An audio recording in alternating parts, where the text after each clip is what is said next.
Terus kapan saudara diperintahkan oleh Kuat Ma'ruf untuk melihat saudara Putri Chandrawati?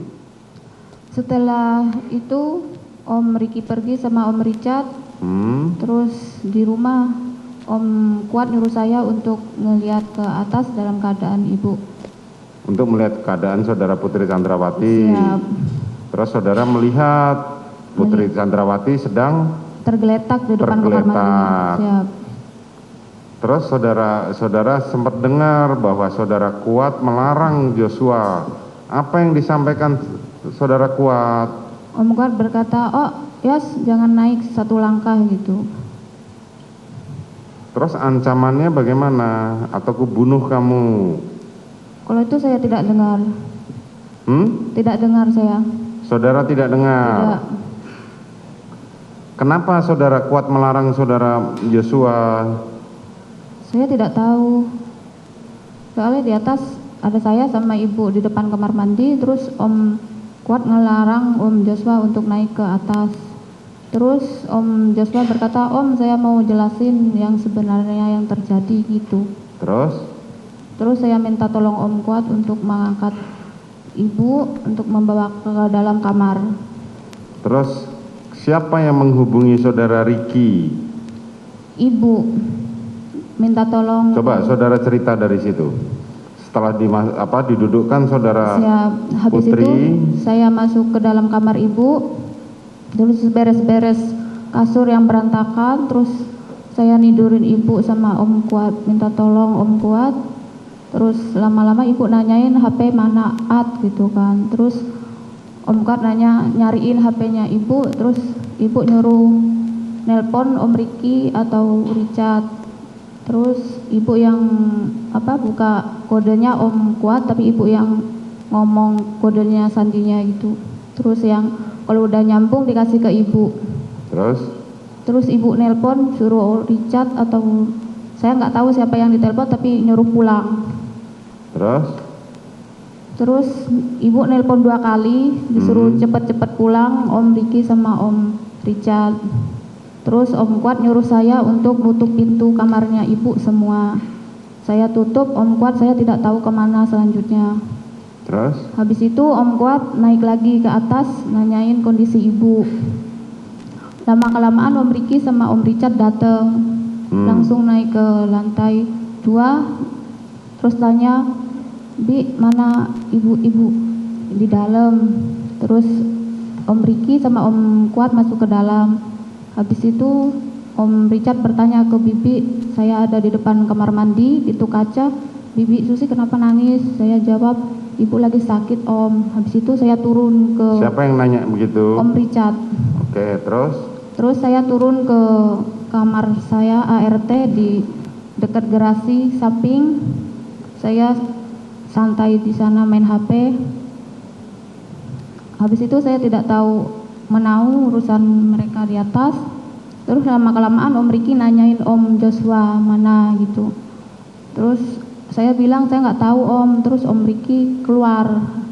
Habis itu nggak lama-kelamaan lewat di depan saya Om Ricky sama Om Joshua.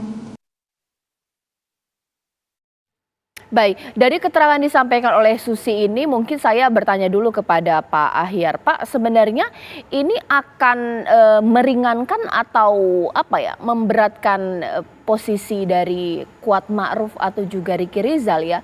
Mengingat bahwa dari keterangan ini seakan-akan memang benar bahwa Joshua itu dihindari oleh Putri Chandrawati. Berarti indikasi apakah ini dugaan pelecehan atau bagaimana Pak? Iya. Nggak bisa dengan gamblang kita katakan demikian. Karena kan nggak ada orang yang melihat. Yang bersangkutan nggak melihat kan ada pelecehan itu. Hanya katakanlah kesan menghindarin itu tadi. Nah, tambah lagi kan Richard dengan Ricky tadi kan Rizky ya. Ada di luar kan datang belakangan. Yang ada di dalam kan Pak Kuat tadi, saudara Kuat. Nah, yang saya kurang jelas tadi, siapa sih yang jadinya mengangkat dari tempat kursi ini ke dalam? Yang semula kita dengar berita itu adalah yang ngangkat itu adalah oleh Susi juga kan, BAP-nya yang ngangkat adalah Joshua. Kemudian kan diterangkan di dalam persidangan beberapa waktu yang lalu dikatakan baru rencana mau mengangkat. Nah sekarang siapa sebenarnya yang mengangkat? Dan kenapa juga ibu tadi ada apa di kursi? Apakah ada pelecehan sosial atau sakit di situ? Ini enggak dengan tegas, belum bisa disimpulkan dari keterangan yang ditayangkan tadi. Oke, saya minta sekarang kepada Mbak Zena untuk memberikan keterangan kepada saya di sini dan juga pemirsa Apa Kabar Indonesia Malam.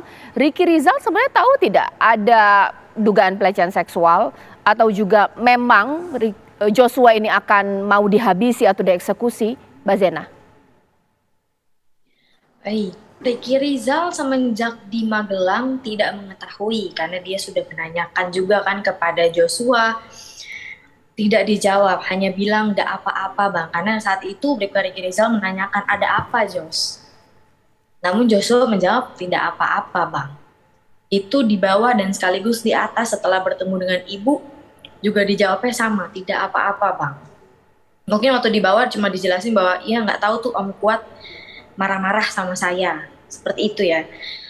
Bahkan di perjalanan dari Magelang ke Jakarta pun Joshua tidak memberitahukan ada apa atau apa yang terjadi di Magelang itu, apakah pelecehan atau apa, itu tidak diberitahukan. Jadi Bribka Ricky Rizal mengetahui adanya dugaan pelecehan itu dari mulutnya Bapak Ferdy Sambo saat dipanggil ke lantai 3 itu. Seperti itu Mbak, jadi sama sekali tidak mengetahui. Jadi sebenarnya Ricky Rizal pun tidak tahu bahwa ada memang mau dihabisi Joshua di hari itu. Ya, seperti keterangan BAP yang sudah saya sering sampaikan bahwa di lantai 3 itu hanya ditanya ada kejadian apa di Magelang. Lalu Bribka Ricky Rizal bilang tidak tahu dan lalu dibilang dengan keadaan menangis Bapak Ferdy Sambo itu mengatakan bahwa ibu sudah dilecehkan. Dijelaskan, lalu Bapak Ferdy Sambo menanyakan, saya mau mengklarifikasikan kepada Brigadir Joshua, kalau misalkan itu kamu berani nembak atau tidak? Baik. Itu pertanyaan. Lalu Bribka Ricky Rizal menjawab, tidak berani. Saya tidak kuat mentalnya Pak. Lalu hanya disuruh ya udah panggil Richard. Oke. Baik. Hanya itu, tidak ada penjelasan. Oh, saya nanti mau klarifikasi di mana atau seperti apa. Kalau perencanaan itu kan jelas ya. Baik. Tapi ini tidak ada, hanya menanyakan seperti itu. Lalu Bribka Ricky Rizal menolak, sudah seperti itu saja, Mbak. Baik. Jadi tidak ada pikiran pun dari Bribka Ricky Rizal bahwa nanti di Duren 3 akan terjadi seperti itu. Tidak. Baik. Makanya itu sudah jelas sekali dari keterangan saksi hari ini juga pun menerangkan bahwa keadaan Bribka Ricky Rizal terdiam. Itu artinya dia sangat syok, bahkan dia tidak mengetahui tiba-tiba terjadi itu. Baik. Dan kejadian itu sangat cepat. Iya. Sekarang saya ke Pak Ahyar. Pak Ahyar, setiap ada keterangan yang memberatkan, selalu ada alasan dari terdakwa seakan-akan mematahkan keterangan tersebut. Kita sudah terang dipatahkan lagi. Tidak ada Ricky Rizal merencanakan, dia tidak tahu mau ditembak dan tidak tahu ada unsur dugaan pelecehan seksual di sini. Apakah kita makin hari makin terang dengan kasus ini atau makin blunder, Pak? Bagaimana Bapak melihatnya? Ini tergantung nanti jaksa ya sama hakim melihat. Kalau dalam sisi pengacara kita sangat maklum di situ.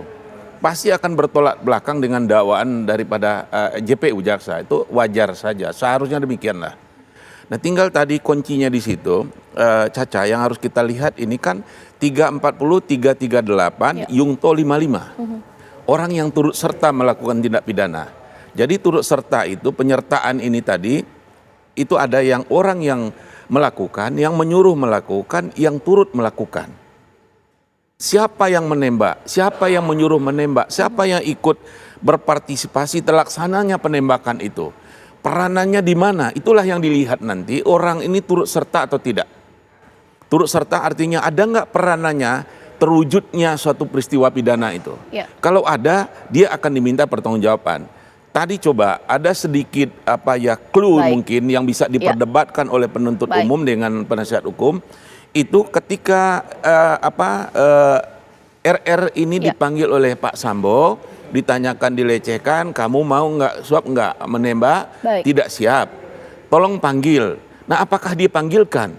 Nah apakah memanggil ini nanti jaksa akan merangkainya yang bersangkutan turut serta? Ya. Itu dilihat, tentu akan harus dibantah juga oleh pihak Ya. penasihat hukum. Itu nggak signifikan. Ini ada sedikit clue di situ yang akan diperdebatkan menurut saya. Ya. Cuman masalahnya dilihat nggak oleh jaksa, Baik. diperhatikan oleh nggak penasihat hukum, begitu juga hakim. Baik. Ini ada clue di situ Baik, ya. untuk diperdalam lebih lanjut. Baik, kita tunggu nanti bagaimana persidangan selanjutnya. Terima kasih Pak Ahyar, terima kasih Mbak Zena.